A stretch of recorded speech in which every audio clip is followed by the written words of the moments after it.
The profound mistake of Reverend Wright's sermons is not that he spoke about racism in our society. It's that he spoke as if our society was static. What we know, what we have seen, is that America can change.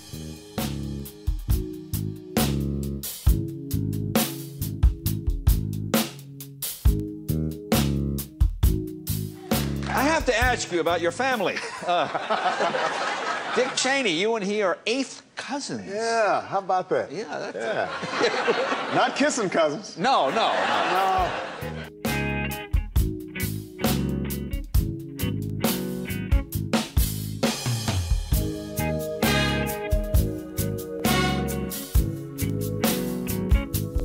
Well, I think in the contemporary period, there's a tendency to subscribe to the ideology of color blindness, the belief that the most effective anti-racist gesture may be to simply ignore race. Once in a while. I would say infrequently. My friends and I talk about race on a daily basis. It's something we come into contact with a lot. You know, in my work environment sometimes it does, but as far as friends, I think it's really avoided. But I think, you know, these kinds of perceptions about whether or not we're a colorblind society or not are really tempered by one's own sort of racial identity or racial position. I'm an Asian American. Check the box that says black. I'm Filipino, Chinese, Spanish, German, and Indian. Italian and black. My father is Italian, and my mother's black. Some Native American, and some Caribbean black, and some Spanish, French, and yeah, possibly Jewish extraction, you know. And it's very interesting because oftentimes, particularly among mixed race individuals, race becomes rather ambiguous to people on the outside. It's difficult to know who they are. I guess I would call him multiracial, but of course he's been diagnosed in the media as being black.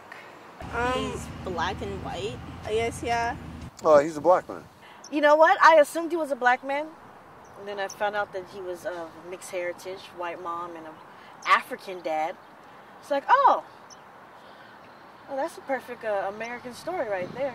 Is Barack Obama black? No, he's not.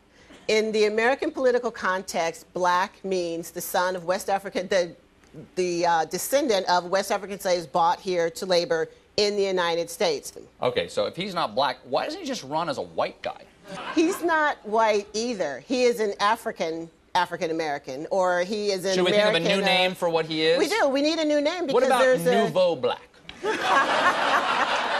In many respects, it's difficult for certain mixed-race individuals, particularly those who are black and other, to assert a kind of multiracial, biracial, mixed-race identity. And oftentimes it's because it's a legacy, historical legacy of the one-drop rule.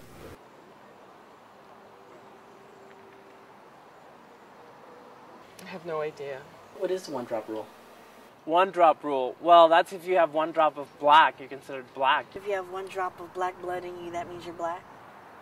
Yes, I heard that many, many, many times growing up. The distinction between black and white was fairly rigidly drawn and enforced in the history of the United States, such that any drop of black blood or non-white blood made you non-white. And Obama, interestingly, probably in many respects has talked about and asserted his multiracial identity, talked a lot about his white mother. But in this society in particular, and subscribing here again to the logic of the one-drop rule, he looks black, and any sort of hints of blackness renders one black. I mean, your mother was white, your father was African. Right. You were raised in a white household. Right. Yet, at some point, you decided that you were black. Well, I'm not sure I decided it.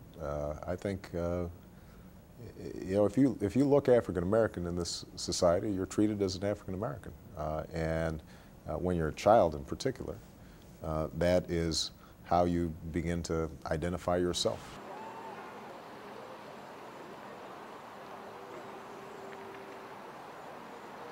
amongst peers, I don't hear it so much. I hear it in the media all the time.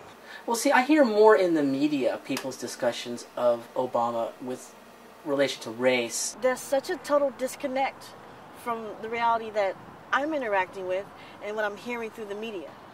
Exit polls showed an enormous racial divide in the two races, with Obama winning the African-American vote hands down and Clinton winning overwhelmingly among whites.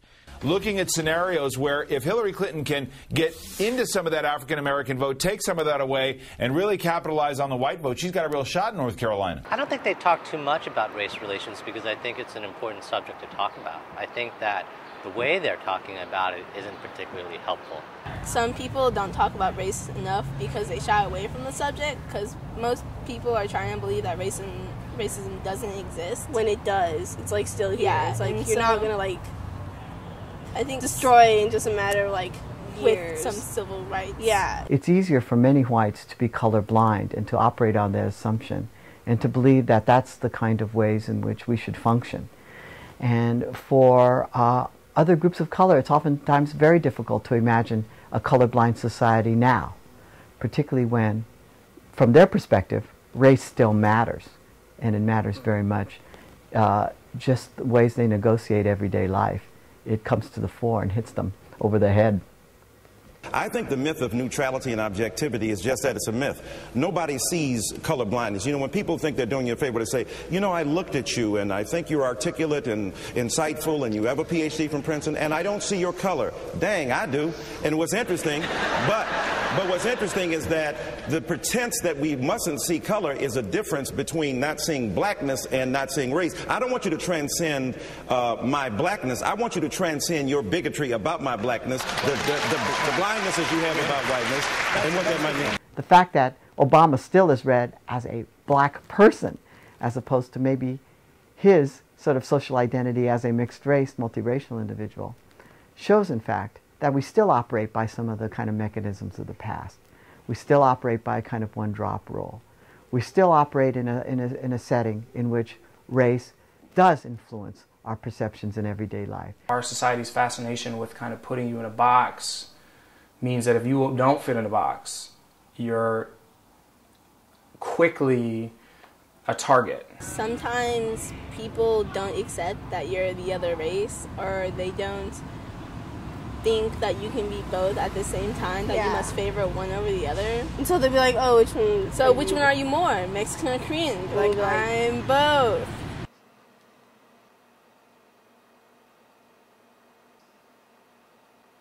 Maybe setting the tone, but then people are going to disagree about what that tone is. I would tell the president, you need to get started on it. It's a process. You know, the dirty laundry needs to get aired. Just having a black man as president will start people questioning each other and themselves. In order for us to move on, in order for us to think about and solidify a much more national agenda about how to address real issues of racial inequality which continue to plague us, you're going to have that conversation. And just the acknowledgement from the president to say, this is the conversation we're going to have, or have to have, in order to move on these things. I think it will be the real key one. It's going to be the real important one. What is called for is nothing more and nothing less than what all the world's great religions demand: that we do unto others as we would have them do unto us. Let us be our brother's keeper, Scripture tells us. Let us be our sister's keeper. Let us find that common stake we all have in one another, and let our politics reflect that spirit as well.